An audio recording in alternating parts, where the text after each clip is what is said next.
A criatividade reinou aqui no Brasil nos anos 70 e 80, no mercado automotivo, em razão da proibição das importações em meados dos anos 70.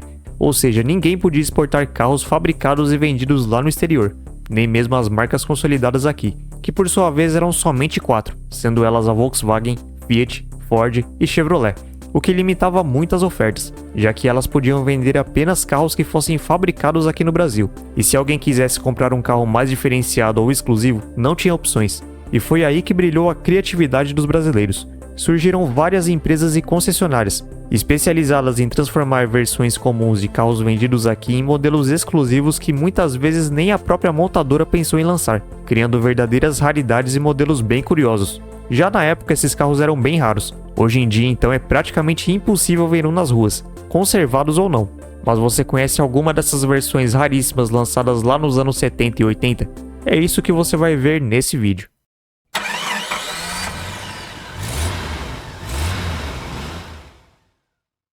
Nessa época não foram feitas apenas transformações originais, como por exemplo pegar um fastback e transformá-lo em um sedã, ou pegar uma Peru e transformá-la em uma picape, criando assim uma versão única que não tentava necessariamente clonar um carro já existente, mas também foram construídas versões que clonavam carros estrangeiros. E um dos carros que essas empresas escolheram para transformar em um modelo vendido no exterior, mais precisamente em um belo Mercedes-Benz 190e, lançado lá em 1982 na Europa, foi o médio Chevrolet Monza, apresentado no mercado brasileiro também em 1982. Ou seja, os carros eram exatamente da mesma época e tinham também a mesma nacionalidade, considerando que a Mercedes-Benz é alemã e o Monza também, visto que nada mais era do que a versão brasileira do Opel Ascona C alemão, já que tanto a marca alemã Opel e a Chevrolet na época pertenciam à General Motors. A empresa responsável por essa transformação era a Agromotor, com sede localizada em Guarulhos, São Paulo, que havia sido uma revendedora autorizada da Willys Overland do Brasil. E quando os modelos da marca saíram de linha, sendo fabricados já pela Ford, quando essa adquiriu a Willys, a empresa passou a produzir paralamas e carrocerias para os antigos modelos originários da Willys. Além disso, outras empresas também fizeram essa versão, como a LHM Indústria Mecânica Limitada, fundada na cidade do Rio de Janeiro. O kit de transformação começou a ser disponibilizado em meados da década de 80, porém obviamente apenas para o Monza Sedan, já que não existia Mercedes-Benz 190e na carroceria hatchback. Ele poderia contar com peças originais da própria Mercedes, o que deixava o kit ainda mais caro. Porém, com o passar do tempo, a própria Agromotor passou a desenvolver componentes em fibra de vidro, como por exemplo o para-choque, o que deixava o kit mais barato. Um fato interessante é que os modelos transformados não eram exatamente iguais entre eles, e o carro era modificado de acordo com o gosto do cliente. Por exemplo, alguns Monzas-Benz saíam com os faróis originais do Monza mesmo, e outros saíam com os faróis da Mercedes, com direito a limpadores. Inclusive a lista de opcionais era bem extensa, incluía teto solar elétrico, volante, buzina e bancos de couro originais da Mercedes, além de painel de instrumentos do 190e. O emblema também era original da marca alemã e ficou realmente muito caprichado, a ponto de uma pessoa que não entende muito de carros jurar que é uma Mercedes-Benz legítima, e talvez até quem entenda, sendo necessário reparar bem para ver as diferenças. Entre elas, podemos destacar a lateral, onde a do Monza é um pouco mais quadrada e a do 190e é um pouco mais arredondada, além das rodas. Enquanto a da Mercedes tinha 5 furos, a do modelo da Chevrolet tinha apenas 4. Aliás, essas peças eram trazidas do exterior ali por baixo dos panos, tendo em vista que as importações eram proibidas. Mas se externamente o carro foi totalmente modificado, o mesmo não pode ser dito da sua mecânica, que não foi alterada. O carro da Chevrolet vinha com o motor 1.8, que rendia cerca de 95 cavalos, ou o 2.0, que rendia 110 cavalos de potência, ambos originais do Monza. Para realizar essa transformação, a Agromotor cobrava cerca de 25 mil cruzados, lembrando que esse valor era apenas para fazer a modificação, e o valor das peças e itens de conforto que seriam colocados ficariam por conta do proprietário. Em outras empresas, o valor total da transformação mais as peças e o preço do próprio Monza saía por nada mais nada menos do que 500 mil cruzados. O tempo que levava para o carro ficar pronto variava entre 15 até 45 dias, já que era um trabalho totalmente artesanal e o resultado ficava muito bom. Poucos realmente sabiam que se tratava na verdade de um Monza. Não consegui achar informações de quantos Monzas-Benz foram produzidos, mas sem dúvidas é um carro quase impossível de se ver rodando hoje em dia. Mas e aí, você já viu um desses? E se você gosta de conhecer carros e histórias curiosas como essas, clica aqui no botão de inscreva-se. Aqui contamos histórias e falamos de carros que poucas pessoas conhecem. Agora indo para os anos 70, um carro que recebeu diversas transformações foi o Volkswagen Passat. Já falei de algumas delas aqui no canal, como por exemplo o Passat Picape e o Passat Perua. Porém, essa transformação talvez seja a mais legal e curiosa, e também a menos conhecida, que é o Passat Sedan, denominado como Passat Giulia, transformado pela Dakar, e que era claramente inspirado no Audi 80, que por sua vez nada mais era do que a versão sedã do Passat alemão, já que o grupo Volkswagen era a dona da Audi, e vendia a versão sedã pela Audi, com o nome de Audi 80, e a versão fastback era vendida pela Volkswagen, com o nome de Passat. Eles vinham em carrocerias diferentes para não concorrerem diretamente. A carroceria do Passat Giulia era feita de fibra de vidro, e como era de praxe nessas transformações, ele também recebia peças de outros carros diferentes. O vigia traseiro nada mais era do que o para-brisa do Fiat 147, já as grandes lanternas traseiras bicolores vinham do Chevrolet Opala. As maçanetas, inclusive, eram originárias do Alfa Romeo 2300 Ti.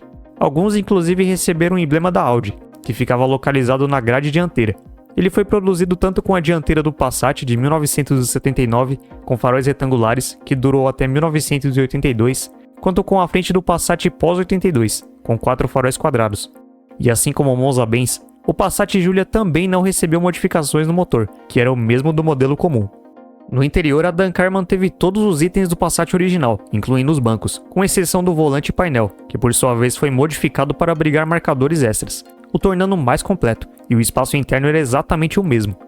Uma curiosidade é que os vidros laterais traseiros poderiam ser abaixados, já que o sistema dos vidros era o mesmo do Passat 4 portas. Posteriormente, essa versão passou a ser produzida pela McLaren Aço Fibras, que comprou os direitos de produção no Passat Giulia. Mas não é a McLaren que você está pensando, e sim uma empresa brasileira, que iniciou as atividades como um estaleiro naval na cidade de Niterói, no estado do Rio de Janeiro, em 1938. Ou seja, a McLaren brasileira é bem mais antiga que a McLaren que você conhece, a montadora britânica fundada em 1969, mais de 30 anos depois.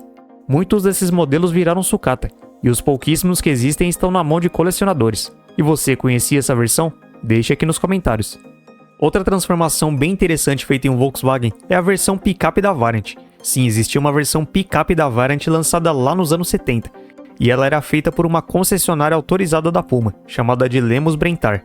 A sua origem inclusive é bem curiosa. Em meados de 1974, a Volkswagen chegou realmente a cogitar o lançamento de uma versão picape da Variant, e ela seria a primeira picape derivada de um carro de passeio no Brasil, ampliando ainda mais a gama de produtos da marca alemã, que contava naquele momento com os luxuosos Karmann Ghia TC e Volkswagen SP2, a Perua Variant, o TL, Brasília e o Fusca, além, é claro, da Kombi, o único veículo realmente voltado ao trabalho da Volkswagen.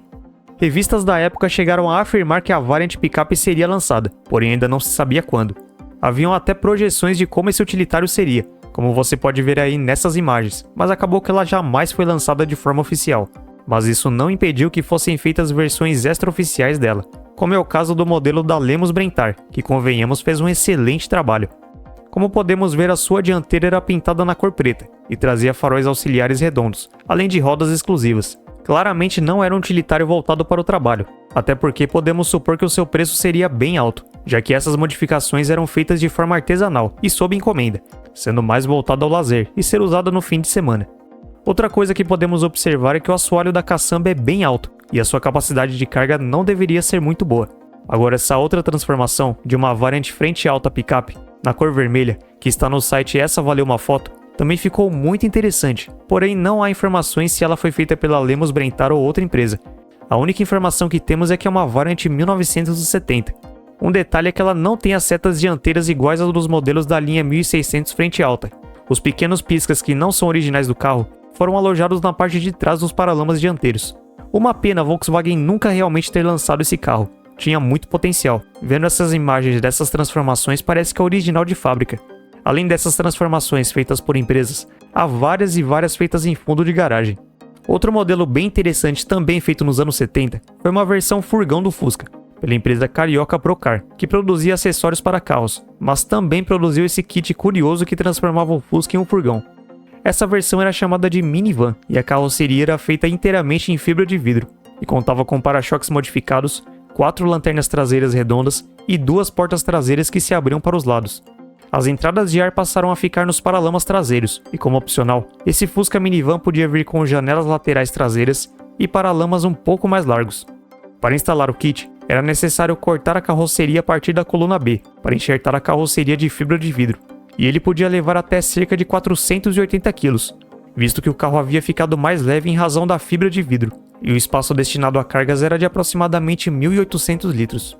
A título de comparação, a primeira Fiorino, ainda derivada do Fiat 147, tinha capacidade de 2.500 litros e podia levar até 420 kg. Lançado ainda nos anos 70, o Fusca Minivan ficou em linha até o ano de 1986, quando a Volkswagen encerrou a produção do Fusca no Brasil pela primeira vez. E aí, você conhecia essas versões? Qual delas você já viu por aí? Deixe aqui nos comentários. Não se esqueça de compartilhar esse vídeo com aquele seu amigo que gosta de saber dessas curiosidades. Certeza que alguma dessas versões ele não conhecia. Agora, se você gostou desse vídeo, provavelmente vai gostar também desse vídeo que está aí na sua tela sobre o caminhão Mercedes 1113. Você vai ficar espantado ao saber que ele é produzido até hoje. Sim, isso mesmo que você ouviu. Confere lá que você vai entender o que eu tô falando. Um grande abraço e até o próximo vídeo.